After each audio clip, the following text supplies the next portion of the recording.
binding on my quilt. So my first video was about how I did basting, and I basted this quilt. My second video was how I do straight line quilting. I quilted this up and now it's ready to have the binding put on. So I'm just gonna share with you how I put the binding on here, how I finished this quilt up, and let's get started. So my Mosaic quilt is all quilted up. I just did straight line quilting and I did like a 1/4 inch from the seams. So like right here, 1/4 inch from here, 1/4 inch from here, and I just followed it all the way down. In some spots I had a guide, like right here, but in some spots I did not. Like right here, because this fabric goes around like a rectangle like this. So I didn't really have a guide at that point. So I just kind of eyeballed it the best I could.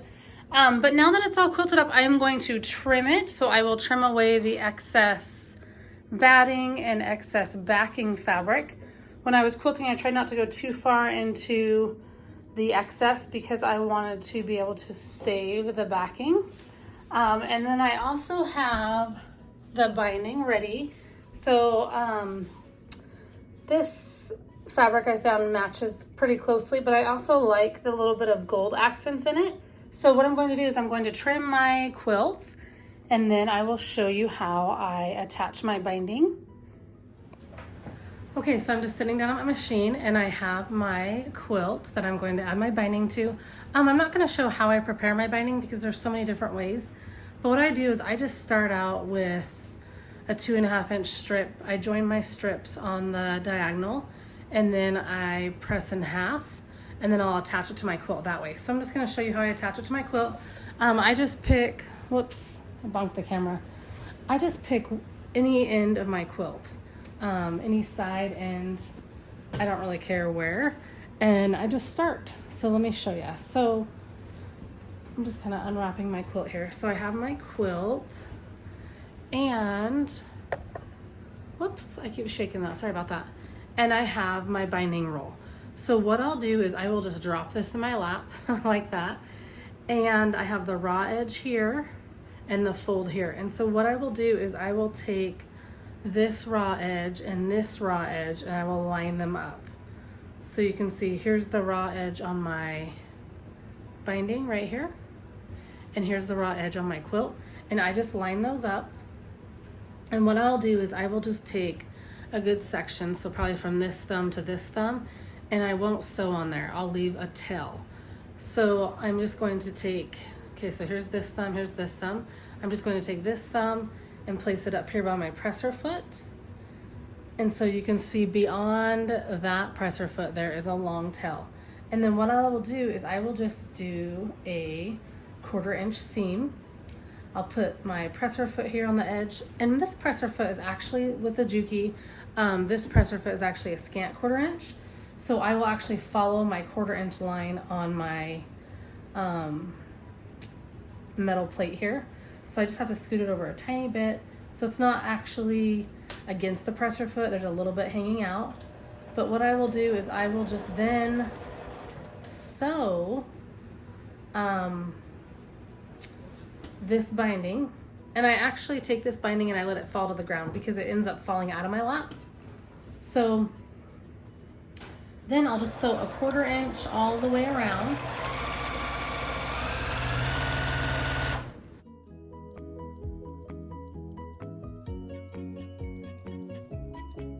Okay, and once I come to a corner, I will stop a little less than a 1/4 inch away, and I will cut my threads. I will remove my quilt from underneath the presser foot. There's so many tutorials on how to do this as well, but I just, so you can see where I stopped right here. And so what I will do is I will take my binding and I will fold it up at an angle like that, so it meets in the corner. I'm not sure of all the angles, but I just fold it like that, so it looks like this, and it lines up perfectly with this edge here. And then I kind of crease it, and then I take that binding and I fold it back over itself so that it's square at the very top. And it looks like that. And then I'll put it underneath my presser foot over here again, and I'll just continue to sew, and I'll do that around all 4 corners.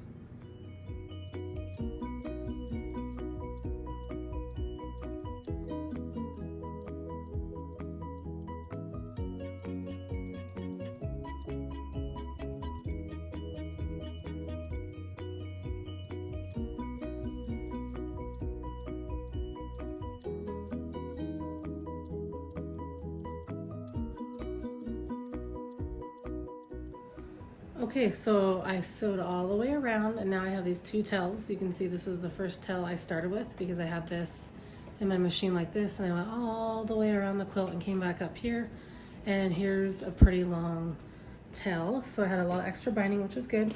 So now I'll have these two ends and I'll need to join them.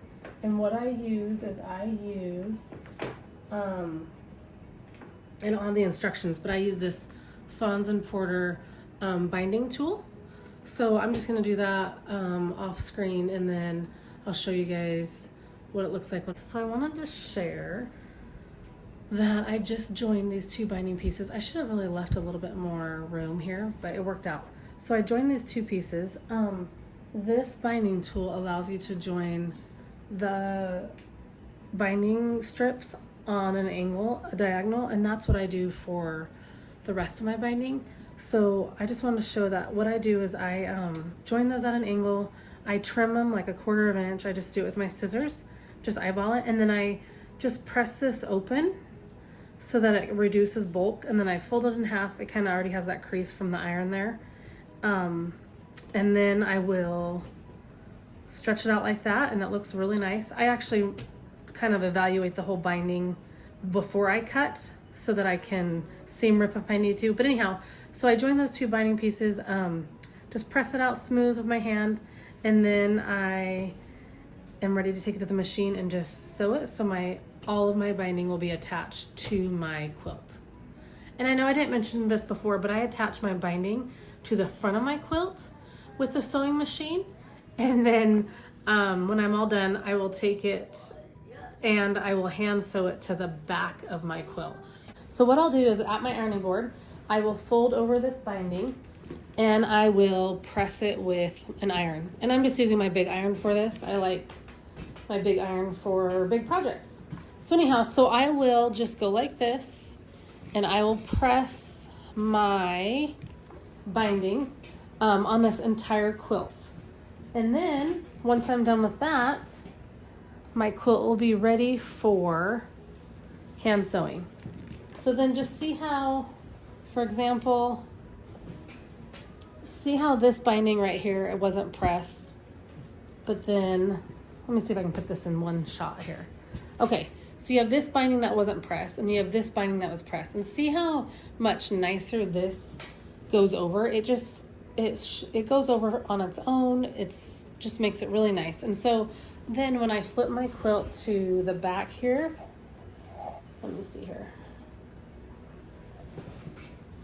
And I go to fold over my binding to hand sew, it will just fold over so much nicer.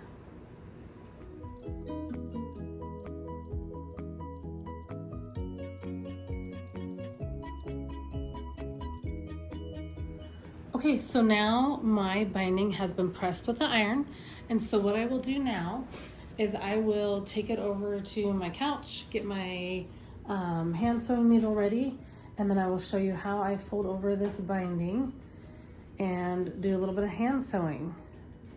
But first I wanted to share that I have a little bit of binding left over, and what I've been doing lately, I haven't always done this, but what I've been doing lately is when I make my binding strips, they are 2.5 inches wide. So what I will do is I will press this with an iron, press them open.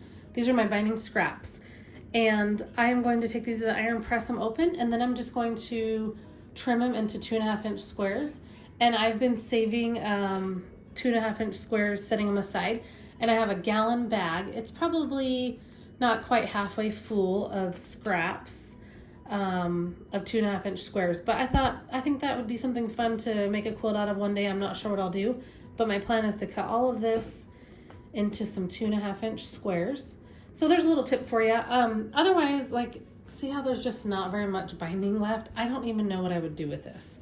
So instead of putting it in my scrap bin, I've just been trying to cut these into 2.5 inch squares, if I remember. So that's what I'm going to do today. Okay, so I just cut up those binding strips and I ended up with 14 squares that are 2.5 by 2.5 inches. And this is all I'm throwing away. Now I could save this. Let's see, this could be maybe a 2 by 2 square. but I think I'll save this to sew on my sewing machine, like for a leader and an ender if I need it. Or I might just toss it. So anyway, 14 2.5-inch squares and garbage. So not too bad. I find that if I take the time right now to cut up some squares, then I'll have them for a future project. But then I also don't have more fabric to add to my scrap bins because some of them are overflowing right now. Anyway, okay, so I have my binding all sewed onto the front of my quilt. Now I'm just sitting down with my quilt. And I just picked up this box a while ago. I mean, maybe a few years ago from Hobby Lobby.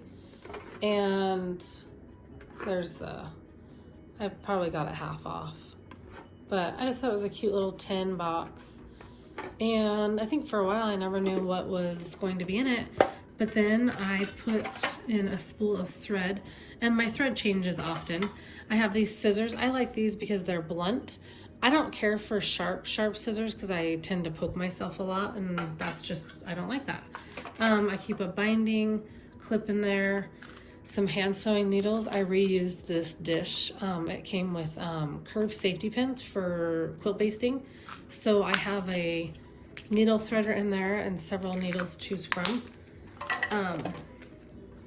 In this tin, I also have more needles, but I just keep those at the bottom. A thimble, sometimes I do use that, or not a thimble. Is that a thimble? Why can't I think of the word? I guess it is a thimble, yeah. So I have that one and this one.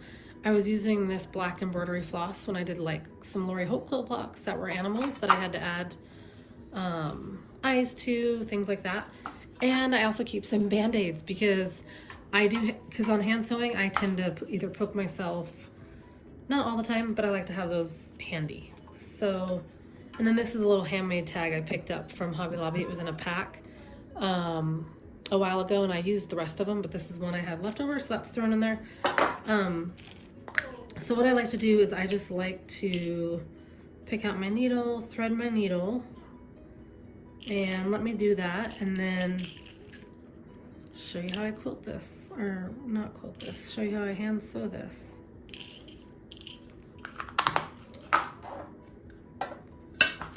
So I typically put everything back in here, put my lid on, and then I just leave my thread out. Actually, that's not the truth. I typically put everything in here, set this aside, and then this becomes my thread catcher. So all the scraps of thread, my trimmings, like my little garbage can, and then I take this to the garbage when I get done. So I'll start by just threading my needle.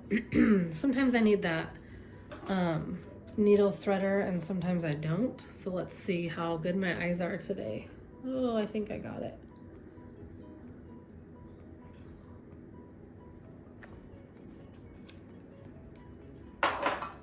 And then what I'll do, I keep bunking that camera, sorry about that. What I'll do is I will double knot this. And I leave a pretty big tail. I don't mind. I don't care about wasting thread because I just feel like it's such a minimal amount. It's not worth having the stress over being wasteful or not. Anyway, I'm trying to double it up and get it on that thing. Okay, let's see here.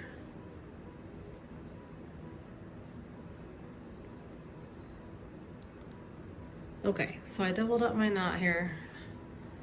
Trim that away. So then it's knotted. I'll just pick a spot on my quilt anywhere. For the video, I'm just going to pick somewhere close to this corner so I can show you how I do my corners. And go from there. So what I'll do is, I did iron this from the front side so it folds over so nicely. I fold it over, let me see here. I take a binding clip. I used to use several binding clips. Now I just find that one is enough for me. So what I will do is I will, should I just zoom in? That might just be easier. I will fold this over, put a binding clip in. I'll fold my binding over just a little bit to cover this seam, or is that a seam? Sorry, this stitch line, because that's where the binding is held on to the front. Have my binding clip there. Put my needle in here, and then I will just start up a little bit from that stitch line. Catch it in the batting a little bit, but I'll make sure it doesn't go all the way through. We can kind of fill that.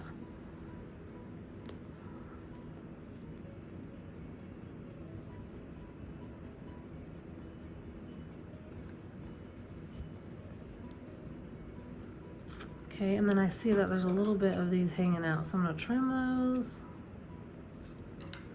Pull this down, fold my binding over. Okay, and I look at the front, it didn't go through. Okay, now what I will do is I will take my needle, I'll catch that binding just a little bit on the fold there and pull it snug. And then I go next to that stitch line on the back of the quilt and pull it snug. Go back up into the fold of the binding. I'm just taking little stitches. I don't want to take too big of stitches. Then I go back down into the quilt there, and I feel with my hand and I make sure when I go back here on the bottom of the quilt back, I don't want to have it go through the front of my quilt because I'll see that white thread. And then as I come up on this binding clip, I just scooch it on down, and I'm going to go back up here to the top. And then here's the bottom, the top. And I just pull on that thread as I go to tighten this up. And if I don't feel like it's pulling enough, I'll just come closer to the thread and I'll just give it a little tug. And then here's the bottom, here's the top. And then I'm gonna get all the way to the corner and I'll show you how I do the corner. Okay, and as I get to the corner, I'll take out my binding clip. And what I will do is I will take this bottom portion and I will fold this in, my binding in.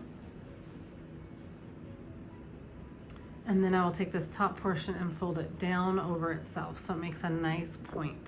Can you see that there? Let's see. So let me see if I can show you a little better. Okay, so fold this down, then fold this down on top of itself. Sometimes it's easier to see with different fabrics. So then you have that nice corner, and I'm just gonna clip it on the corner because I want it to hold that really snug. And then let me get to the corner and show you.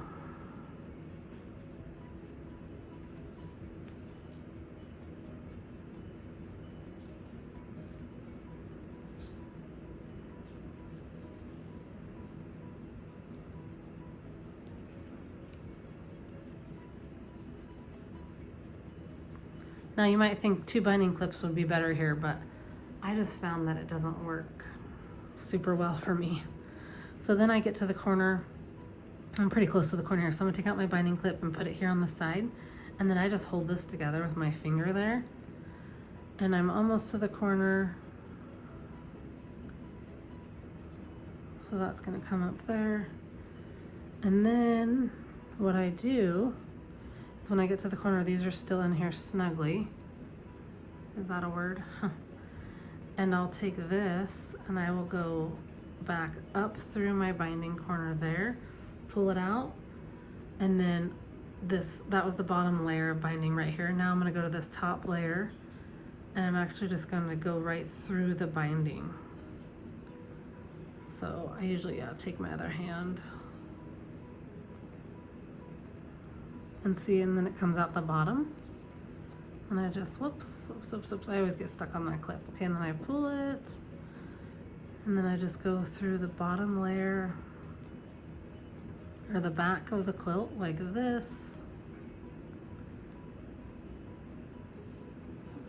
I'm trying to get, I can feel that batting, so I was trying to, okay, I go through the back, and I'll go through the binding, take a small little stitch, go through the back. Okay, so here is that corner. I just had to make sure and take my thread and pull it really snug. So there it is right there on the back. So hopefully you can see that pretty well. And then here it is on the front.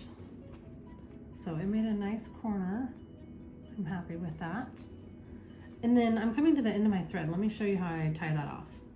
Okay, so I was hand sewing down this way, but let me turn this and show you. So I came to the end of my thread. I just took a stitch and my needle came out the bottom, the back of my quilt.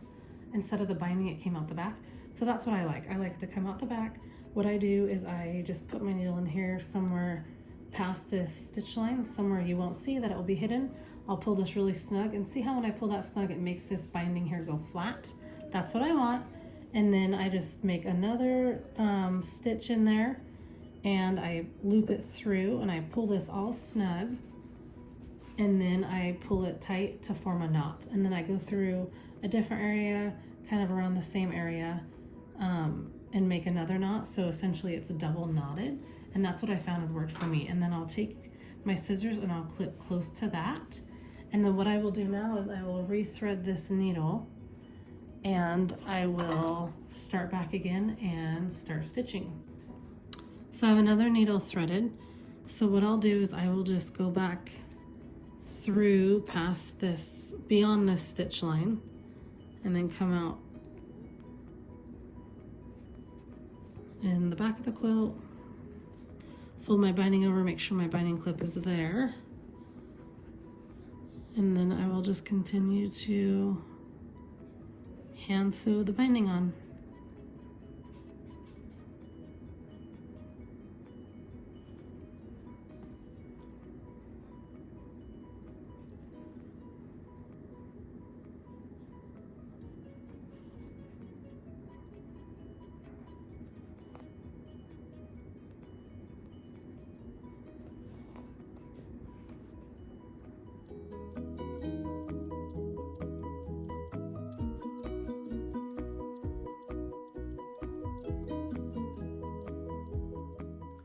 Thanks for watching. See you next time. Bye. Okay, I just finished this quilt, and the binding is all on it. So I thought I'd bring it outside and share what it looks like.